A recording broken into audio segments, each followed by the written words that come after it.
আসসালামু আলাইকুম প্রিয় বন্ধুরা।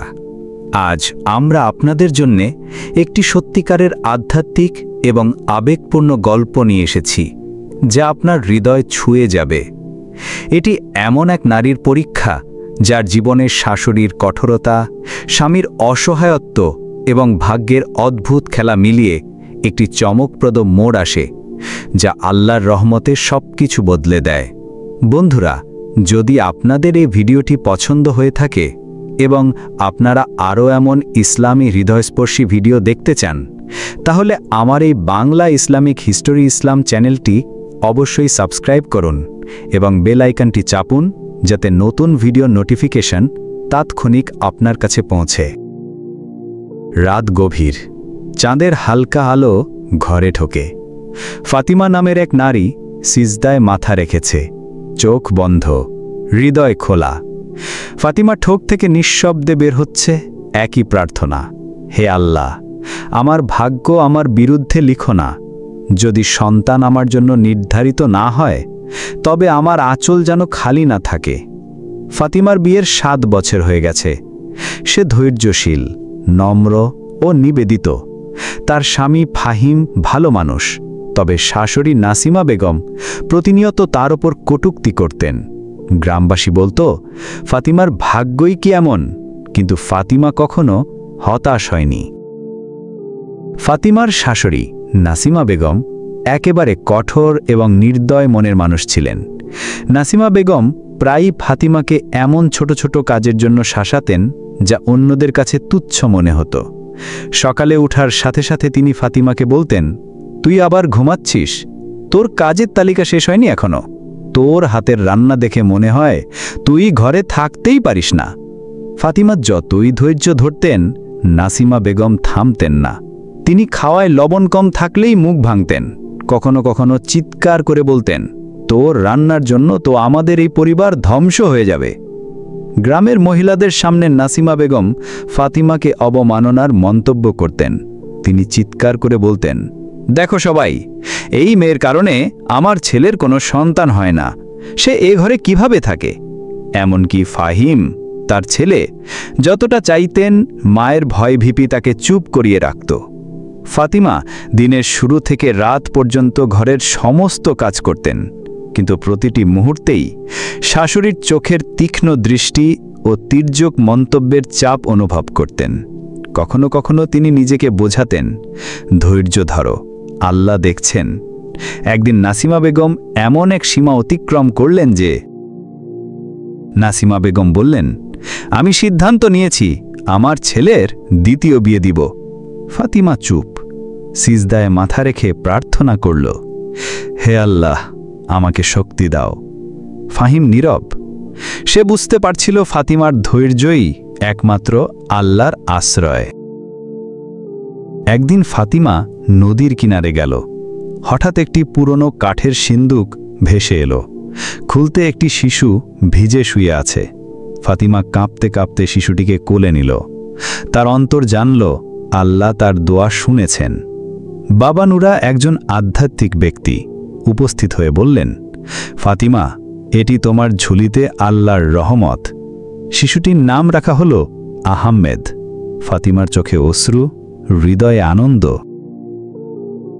ফাতিমা যখন আহমেদকে কোলে নিয়ে ঘরে ফিরে আসে, নাসিমা বেগম দরজায় দাঁড়িয়েছিলেন। নাসিমা বেগমের চোখে আগুন, মুখে রাগ এবং কপালে ভ্রুক্ষেপ, সব মিলেমিশে এক অদ্ভুত ভয়ঙ্কর দৃশ্য তৈরি করেছিল।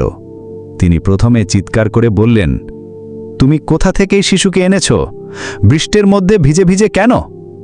ফাহিম প্রথমবার মায়ের সামনে দৃঢ় কণ্ঠে বললেন, আম্মি, এটি আমাদের আল্লাহর দেওয়া, এটি আমাদের সন্তান। নাসিমা বেগম কিছুক্ষণ স্তব্ধ হয়ে রইলেন। তার চোখে রাগ, অবিশ্বাস এবং বিস্ময় তিনি একসাথে ফুটে উঠল। তিনি শিশুটিকে হাত থেকে ছিনিয়ে নেওয়ার চেষ্টা করলেন, যেন ফাতিমা ভুল কোনো কাজ করছেন। কিন্তু ফাহিম দৃঢ় হয়ে দাঁড়ালেন, আম্মি, আমি এটি অনুমোদন করছি, এটি আল্লাহর অনুগ্রহ। এবং ফাহিম ফাতিমার পাশে দাঁড়াল। নাসিমা বেগম চুপচাপ রইলেন। তার বিদ্রুপপূর্ণ দৃষ্টি এখন নীরব রূপ ধারণ করল। তিনি বুঝতে পারছিলেন যে শিশুটি কেবল ফাতিমার নয়, আল্লাহর এক আশীর্বাদ এবং তাদের পরিবারের নতুন আলো এনেছে। নাসিমা বেগম নীরবে শিশুর দিকে নজর রাখতেন। কখনো হাতের ছোঁয়ায় শিশুর শান্তি অনুভব করতেন। যদিও মুখে কোনো প্রশংসা বা স্বীকারোক্তি থাকত না, তার আচরণে ক্রমেই কমলতা ফুটে উঠতে লাগল। নাসিমার এই প্রতিক্রিয়া দেখায় যে তার কঠোরতা এবং বিদ্রুপ ধীরে ধীরে আল্লাহর রহমত এবং ফাতিমার ধৈর্যের সামনে হালকা হয়ে আসছে। আহমেদ এখন কয়েক মাসের।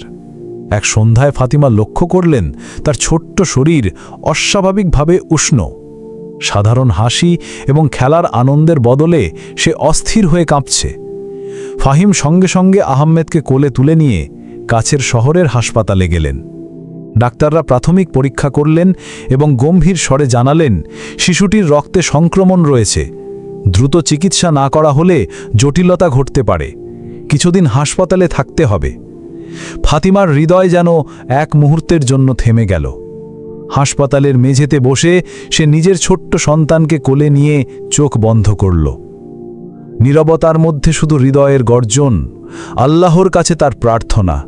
ফাতিমা নিজেই কিছু খায়নি, শুধু আহমেদের পাশে বসে তার হাত ধরে প্রার্থনা করছিল। প্রতিটি নিঃশ্বাসের সঙ্গে সে মনে মনে বলছিল, হে আমার রব, তুমি দিয়েছ, এখন আমাকে হারাতে দিও না। এই ছোট্ট প্রাণকে আমার কোলে রেখে আমাকে মা বানিয়েছ, এটি শুধু তোমার হাতে। রাতের অন্ধকারে ফাতিমার চোখের অশ্রু মেঝেতে পড়ছিল, কিন্তু তার বিশ্বাস দৃঢ়। সে জানত আল্লাহ তার দোয়াকে শুনেছেন। পরের সকালে ডাক্তাররা বললেন শিশুর শরীরের তাপমাত্রা কমতে শুরু করেছে এবং রক্তের রিপোর্টও উন্নতি দেখাচ্ছে। এটি এমন এক অলৌকিক পরিবর্তন যা ডাক্তাররাও ব্যাখ্যা করতে পারছিলেন না। ফাতিমা আবারও আহমেদের হাত ধরল, চোখে অশ্রু ঝরিয়ে বলল, হে আল্লাহ, তুমি আবার আমাদেরকে আশীর্বাদ করেছ। আমার ঝুলি হয়নি, কিন্তু আমার হৃদয়ে তুমি জীবন দিয়েছ। এভাবেই ফাতিমার ধৈর্য, প্রার্থনা এবং বিশ্বাসের শক্তি আহমেদের জীবনের বিপদকে সরিয়ে নিল। আহমেদের সুস্থতা ধীরে ধীরে ফিরে এলো এবং হাসপাতালের প্রতিটি কোণ যেন আনন্দে প্রতিধ্বনিত হল। আহমেদের আগমনের আগে গ্রামের পরিবেশ ছিল সম্পূর্ণ ভিন্ন। ফাতিমার ধৈর্য, কষ্ট এবং শাশুড়ির অত্যাচারের কারণে মানুষ তাকে হালকা চোখে দেখত। কেউই তাকে মান্যতা দিত না। কেউ বলতো, বন্ধা বউ, তোমার জীবন ব্যর্থ।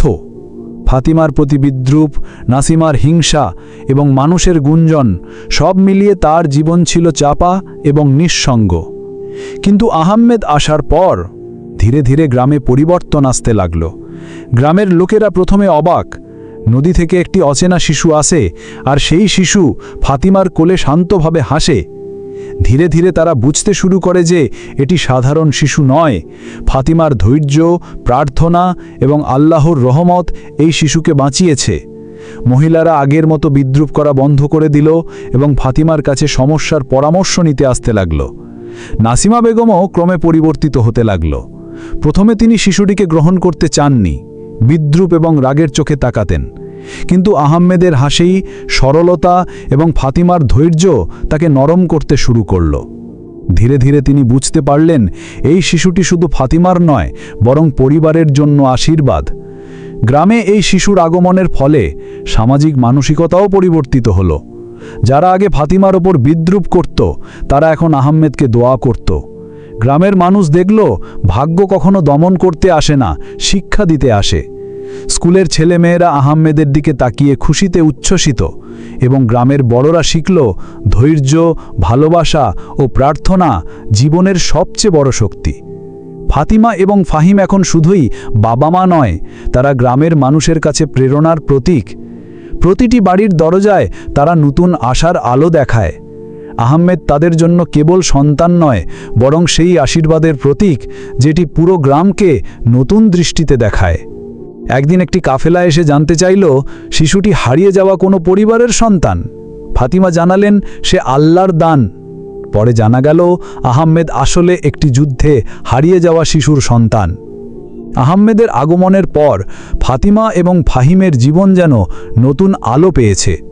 বছরের কষ্ট, শাশুড়ির অত্যাচার, নিঃসন্তানত্বের বিষ যেন পিছনে ফেলে দিয়েছে। এখন তাদের ঘরে হাসি ফিরে এসেছে। ফাতিমা প্রতিদিন সকালে উঠে প্রথম কাজ হলো আহমেদের কোলে হাত রেখে তার নিঃশ্বাসের তালে শান্তি পাওয়া। তার ছোট্ট হাতগুলো যখন ফাতিমার আঙুলের চারপাশ ঘেঁষে ধরে, ফাতিমার হৃদয় যেন আলোর ছোঁয়ায় ভরে যায়। ফাহিমও এখন শুধুই স্বামী নয়, সে একজন বাবা হয়ে গিয়েছে। আহমেদকে তিনি কাঁধে তুলে নিয়ে মাঠে ঘুরতে যান, নতুন পোশাক কিনে দেন, আর প্রতিটি মুহূর্তে তার সুখ দুঃখ ভাগাভাগি করেন। নাসিমা বেগমও ক্রমে পরিবর্তিত। আগে যিনি ফাতিমাকে বিদ্রূপ করতেন, এখন তিনি নিজেই আহমেদের প্রতি মায়া দেখাতে শুরু করেছেন। কখনো কখনো আহমেদের হাসি তাকে মুগ্ধ করে। প্রিয় দর্শকরা, ফাতিমার দীর্ঘ ধৈর্য, অবিচল বিশ্বাস এবং অদম্য আশা তাকে শুধু মা হতে সাহায্য করে না, বরং পুরো পরিবার এবং গ্রামের জন্য আশীর্বাদ নিয়ে এসেছে। আল্লাহর রহমত কখনো দেরি হয় না, এবং প্রত্যেকটি পরীক্ষার শেষে আসে এক নতুন শুরু, একটা সুন্দর জীবন, একটা শান্ত হৃদয় এবং অনন্ত কৃতজ্ঞতার মুহূর্ত। ফাতিমা এবং আহমেদের এই নতুন শুরু আমাদের মনে করিয়ে দেয়, সত্যিকারের শক্তি আসে বিশ্বাস থেকে, ভালোবাসা থেকে এবং আল্লাহর অশেষ দয়া থেকে। আপনারও যদি জীবনে কষ্ট থাকে, মনে রাখবেন, ধৈর্য ধরুন, বিশ্বাস রাখুন এবং আল্লাহর হাতে সব কিছু ছেড়ে দিন। আজকের গল্প এখানেই শেষ। আল্লাহ আপনার জীবনকে আশীর্বাদ করুক। বন্ধুরা, যদি আপনাদের এই ভিডিওটি পছন্দ হয়ে থাকে এবং আপনারা আরও এমন ইসলামী হৃদয়স্পর্শী ভিডিও দেখতে চান, তাহলে আমার এই বাংলা ইসলামিক হিস্ট্রি ইসলাম চ্যানেলটি অবশ্যই সাবস্ক্রাইব করুন এবং বেল আইকনটি চাপুন, যাতে নতুন ভিডিওর নোটিফিকেশন তাৎক্ষণিক আপনার কাছে পৌঁছে। আপনার মূল্যবান মতামত কমেন্টে লিখতে ভুলবেন না, কারণ আপনার মতামতই আমাদের উৎসাহ বাড়ায়। পরবর্তী ভিডিওতে আবার দেখা হবে। ততক্ষণ আল্লাহ নিগেবান। আল্লাহ হাফেজ।